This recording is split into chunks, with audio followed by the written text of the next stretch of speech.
जय भोलेनाथ। आज सुनिए सोमवार व्रत कथा और भगवान शिव की आरती। पौराणिक कथा के अनुसार किसी नगर में एक साहूकार रहता था। उसके घर में धन की कोई कमी नहीं थी, लेकिन उसकी कोई संतान नहीं थी, जिस कारण वह बेहद दुखी था। पुत्र प्राप्ति के लिए वह भगवान शिव की पूजा करता, हर सोमवार व्रत रखता और पूरी श्रद्धा के साथ मंदिर में जाकर भगवान शिव और माता पार्वती की पूजा किया करता। उसकी भक्ति देखकर एक दिन मां पार्वती प्रसन्न हो गई और भगवान शिव से उस साहूकार की मनोकामना पूर्ण करने का आग्रह करने लगी। देवी पार्वती की इच्छा सुनकर भगवान शिव ने कहा, हे पार्वती, इस संसार में हर प्राणी को उसके कर्मों के अनुसार फल मिलता है और जिसके भाग्य में जो हो उसे भोगना ही पड़ता है। लेकिन पार्वती जी ने साहूकार की भक्ति का मान रखने के लिए और उसकी मनोकामना पूर्ण करने की इच्छा जताई। माता पार्वती के आग्रह पर भगवान शिव ने साहूकार को पुत्र प्राप्ति का वरदान तो दिया, लेकिन साथ ही ये भी कहा कि उसके बालक की आयु केवल 12 वर्ष होगी। माता पार्वती और भगवान शिव की इस वार्ता को साहूकार सुन रहा था। उसे सुनकर ना तो इस बात की खुशी हुई और ना ही दुख, बल्कि वह तो पहले की तरह ही भगवान शिव की पूजा करता रहा। कुछ समय के बाद साहूकार के घर एक पुत्र का जन्म हुआ। जब वह बालक 11 वर्ष का हुआ तो उसे पढ़ने के लिए काशी भेज दिया गया।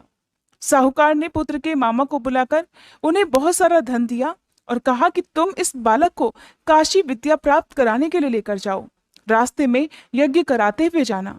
जहां भी यज्ञ कराओ वहां पर ब्राह्मणों को भोजन कराकर दक्षिणा देते हुए ही आगे जाना।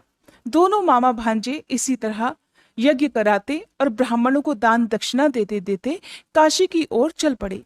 रास्ते में एक नगर पड़ा, जहां उस दिन नगर के राजा की कन्या का विवाह था। लेकिन जिस राजकुमार से उसका विवाह होने वाला था, वह राजकुमार एक आंख से काना था। राजकुमार के पिता ने अपने पुत्र के काना होने की बात को छुपाने के लिए एक चाल सोची। साहूकार के पुत्र को देखकर उसके मन में एक विचार आया। उसने सोचा, क्यों ना इस लड़के को दूल्हा बनाकर राजकुमारी से विवाह करा दूं। विवाह के बाद इसको धन देकर विदा कर दूंगा और राजकुमारी को अपने नगर ले जाऊंगा। लड़के को इस प्रकार दूल्हे के वस्त्र पहनाकर राजकुमारी से विवाह करा दिया गया। लेकिन साहूकार का पुत्र बहुत ईमानदार था। उसे यह बात बिल्कुल ठीक नहीं लगी। उसने अवसर पाकर राजकुमारी की चुन्नी के पल्ले पर लिख दिया कि राजकुमारी, तुम्हारा विवाह तो मेरे साथ हुआ है, लेकिन जिस राजकुमार के संग तुम्हें भेजा जाएगा वह एक आंख से काना है। मैं तो काशी विद्या पढ़ने जा रहा हूँ। जब राजकुमारी ने चुन्नी पर लिखी हुई बातें पढ़ी तो उसने अपने माता पिता को यह बात बताई। राजा ने बात जानकर अपनी पुत्री को विदा नहीं किया, जिससे बारात वापस चली गई। दूसरी ओर साहूकार का बेटा और उसका मामा काशी पहुंच गए और वहां जाकर उन्होंने यज्ञ किया। जिस दिन लड़के की आयु 12 वर्ष हुई, उसी दिन यज्ञ रखा गया। लड़के ने अपने मामा से कहा कि आज मेरी तबीयत कुछ ठीक नहीं है। सुनकर मामा ने कहा, तो तुम अंदर जाकर सो जाओ। शिवजी के वरदान अनुसार कुछ ही क्षणों में उस बालक के प्राण निकल गए। मृत भांजे को देखकर उसके मामा ने विलाप शुरू कर दिया। संयोगवश उसी समय शिवजी और माता पार्वती उधर से जा रहे थे। पार्वती जी ने भगवान शिव से कहा कि प्राणनाथ, मुझे इसके रोने का स्वर सहन नहीं हो रहा। आप कृपया इस व्यक्ति के कष्ट को अवश्य दूर कीजिए। जब शिवजी मृत बालक के समीप गए तो वह बोले कि देवी, ये तो उसी साहूकार का पुत्र है जिसे मैंने 12 वर्ष की आयु का वरदान दिया था। अब इसकी आयु पूरी हो चुकी है। सुनकर देवी पार्वती के मन में ममता जाग उठी। देवी पार्वती कहने लगी, हे महादेव, आप इस बालक को और आयु देने की कृपा कीजिए, नहीं तो इसके वियोग में इसके माता पिता भी तड़प तड़प कर मर जाएंगे। माता पार्वती के आग्रह पर भगवान शिव ने उस लड़के को जीवित होने का वरदान दे दिया। शिव जी की कृपा से वह लड़का जीवित हो गया। शिक्षा समाप्त कर लड़का अपने मामा के साथ वापस नगर की ओर चल दिया।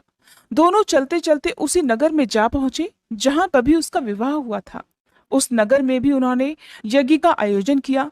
उस लड़के के ससुर ने उसे पहचान लिया और महल में ले जाकर उसकी खूब आवभगत की और अपनी पुत्री को धूमधाम से विदा कर दिया। इधर भूखे प्यासे रहकर साहूकार और उसकी पत्नी अपने बेटे के आने की प्रतीक्षा कर रहे थे। उन्होंने निश्चय कर रखा था कि अगर उन्हें अपने बेटे की मृत्यु का समाचार मिला तो वे भी प्राण त्याग देंगे। परंतु अपने बेटे के जीवित होने का समाचार पाकर वे बेहद प्रसन्न हुए। उसी रात भगवान शिव ने व्यापारी के स्वप्न में आकर कहा, हे श्रेष्ठी, मैंने तेरे सोमवार के व्रत करने और व्रत कथा सुनने से प्रसन्न होकर तेरे पुत्र को लंबी आयु प्रदान की है। इस प्रकार जो कोई सोमवार व्रत करता है या कथा सुनता और पढ़ता है, उसके सभी दुख महादेव की कृपा से दूर हो जाते हैं और समस्त मनोकामनाएं भी पूर्ण हो जाती हैं। प्रेम से बोलिए भोले शंकर भगवान की जय, माता पार्वती की जय। जय शिव ओमकारा, स्वामी जय शिव ओमकारा। ब्रह्मा विष्णु सदा शिव, ब्रह्मा विष्णु सदा शिव, अर्धांगी धारा। ओम जय शिव ओमकारा। एकानन चतुरानन पंचानन राजे, स्वामी पंचानन राजे। हंसानन गरुड़ासन, हंसानन गरुड़ासन, वृषवाहन साजे। ओम जय शिव ओमकारा। दो भुज चारु चतुर्भुज, 10 भुज अति सोहे, स्वामी 10 भुज अति सोहे। त्रिगुण रूप निरखता, त्रिगुण रूप निरखता, त्रिभुवन जन मोहे। ओम जय शिव ओमकारा। अक्षमाला वनमाला, रुंडमाला धारी, स्वामी रुंडमाला धारी। चंदन मृग मद सोहे, चंदन मृग मद सोहे, भाले शशिधारी। ओम जय शिव ओमकारा।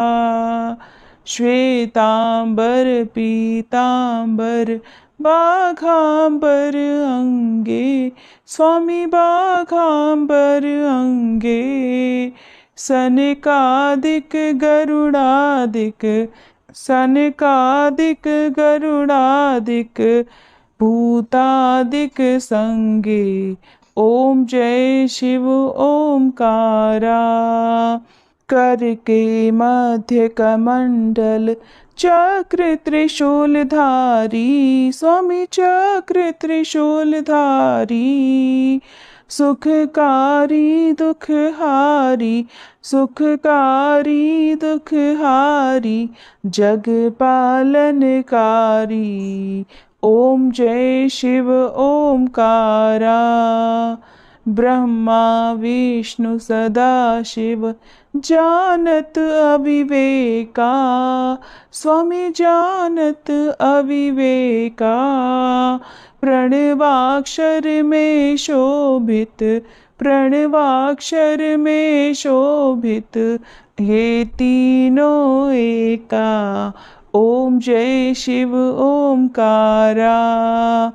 त्रिगुण स्वामी जी की आरती जो कोई नर गावे, स्वामी जो कोई नर गावे।